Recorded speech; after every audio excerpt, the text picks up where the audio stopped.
Guy Rancourt, head coach, Western Connecticut State University men's basketball.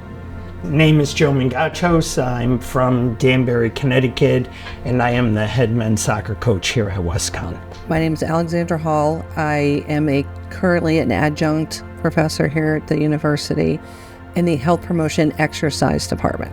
It's not the cherry on top of the sun. That's the sundae. It's what everybody becomes.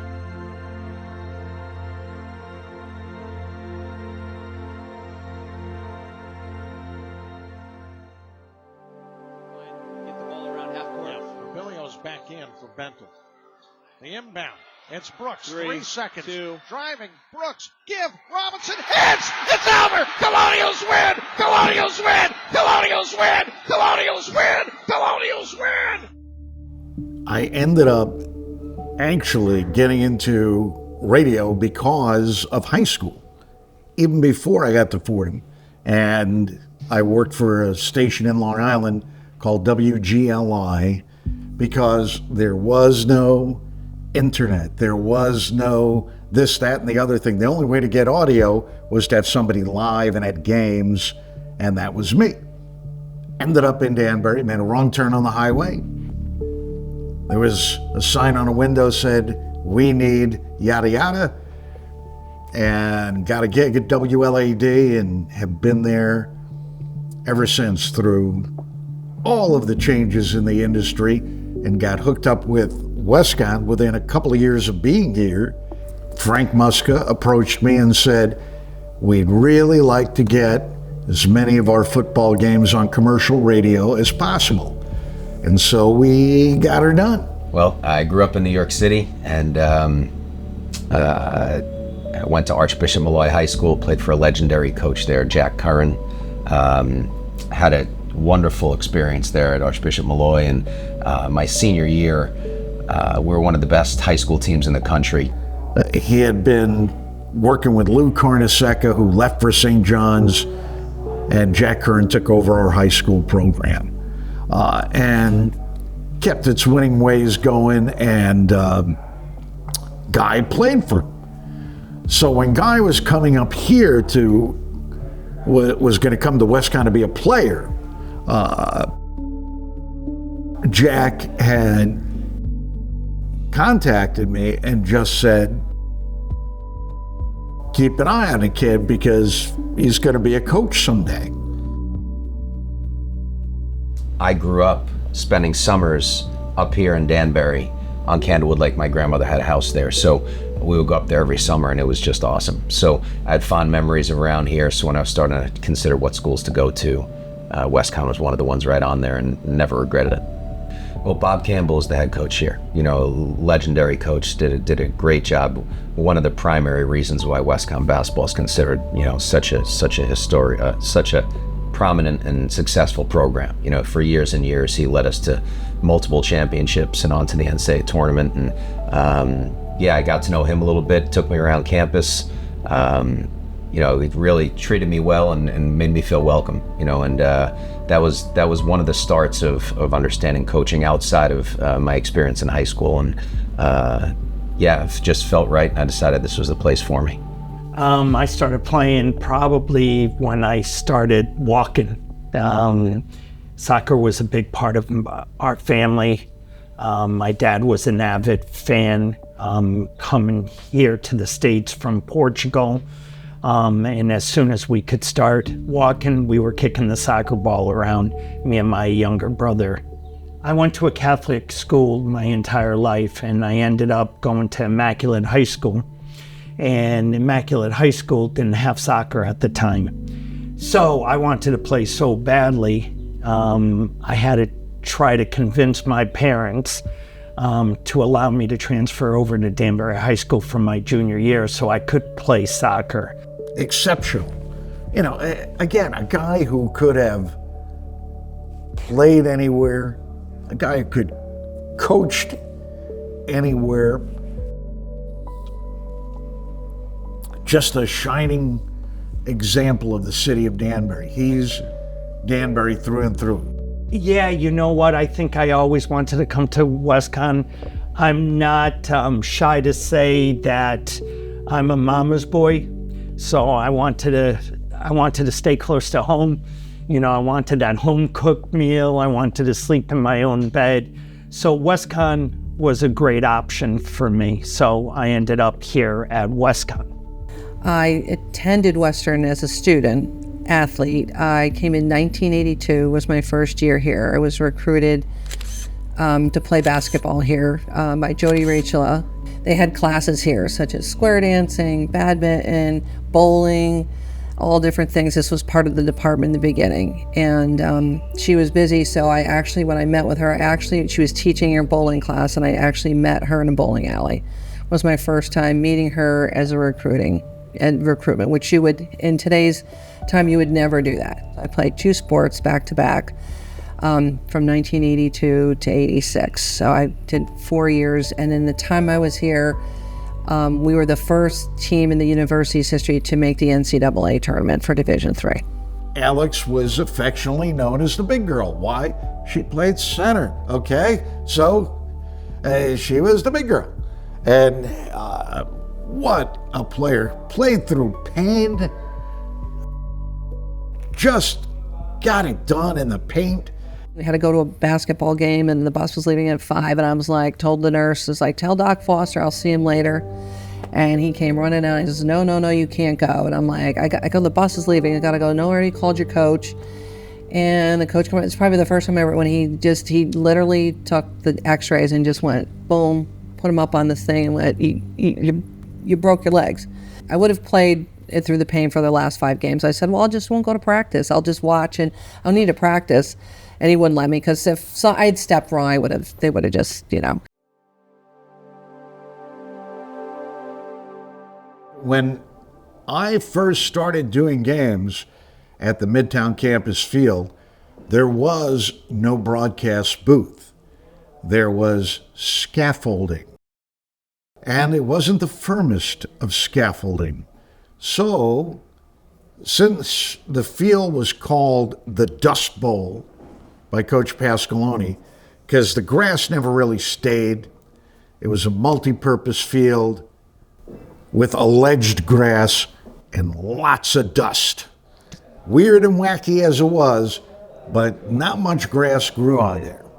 And it was an interesting place to play games. People would literally fall out of their apartments surrounding the field and pack the stands and swing and sway along with us as the winds rolled by.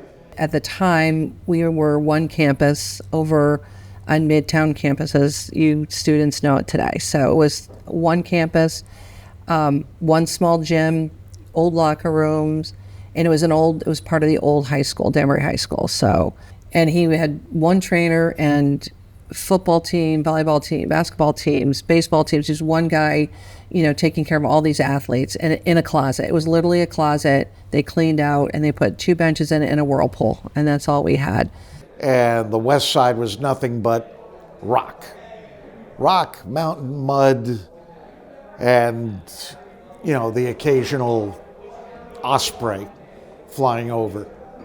They had the dream, the idea of bringing the athletic facilities up here and to build this stadium with this turf. And in my opinion, when you look at our facility here, where we play football, where we play soccer, where we play field hockey, where we play lacrosse, this is one of the most nicest facilities in Division III. That is one of the first things when recruits come up the hill and we have them meeting us here at the stadium. It's one of the first things that really catches their eyes. It's a much better situation now, much better. So beautiful facility, great selling point as far as recruiting.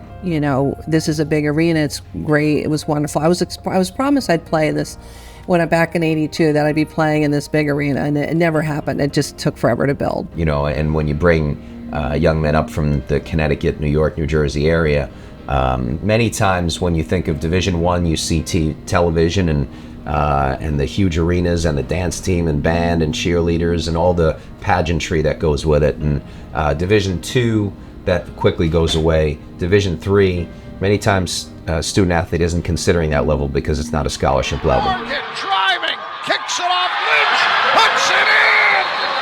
Puts it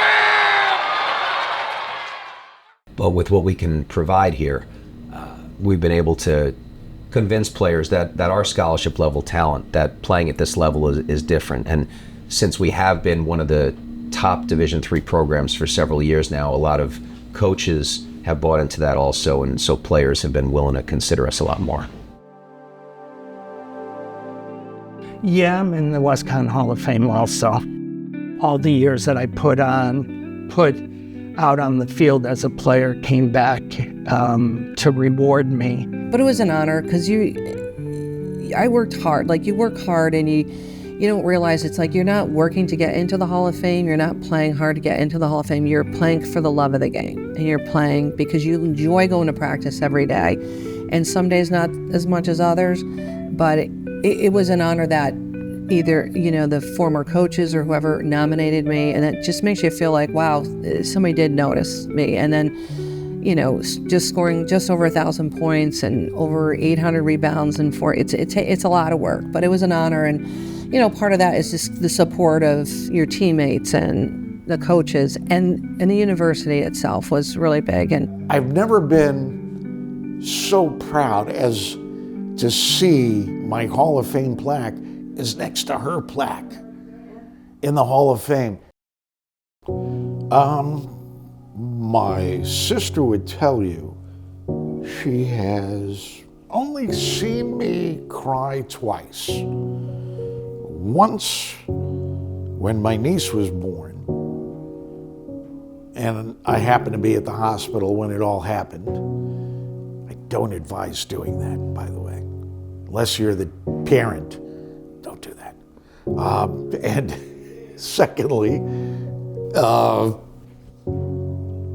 Hall of Fame Day. It was just, it's nice. It was a nice thing. Do I deserve it as much as any of those people in there? No. But I'm glad I'm in there.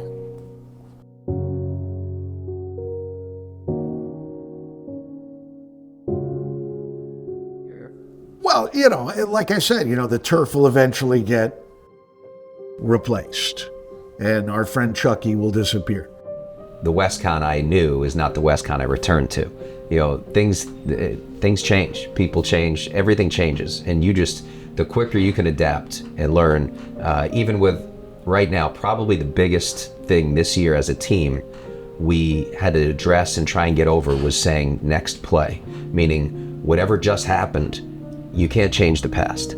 You have to live in the present, and what can you do to impact it in a positive way next?